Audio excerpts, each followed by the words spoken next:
Okay, here's a video of Jerry's 1949 Jeepster.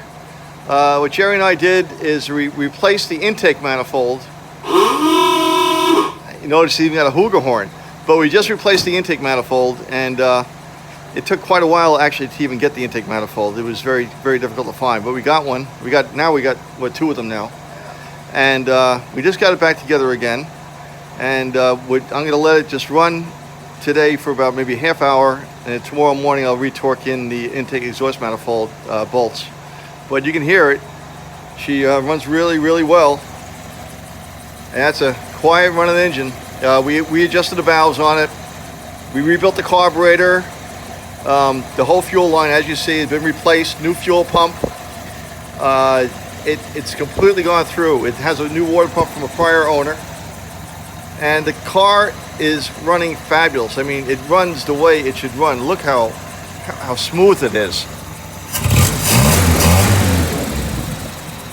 And she just runs great. So we have a little squeak on the belt over there. You just heard it for a second. So Jerry, how do you like your new Jeepster? Love it. Love it. It's a long way to go. So there you go. The next Jeepster we're going to work on will be mine, but mine's going to take the whole winter. I'm taking the body off the frame. But this one, we got more to do. We're going to ask Lee if we can bring it over to his shop so we can put it on the lift. We got to put shifter bushings in it. We got some cotter pins we got to reinstall.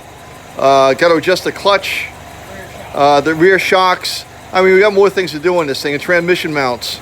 So, but again, it's not hard to work on this thing. It's very enjoyable, actually. We like working on it. So there you go. There it is. There's the whole Jeepster in itself. But this thing runs absolutely beautiful now.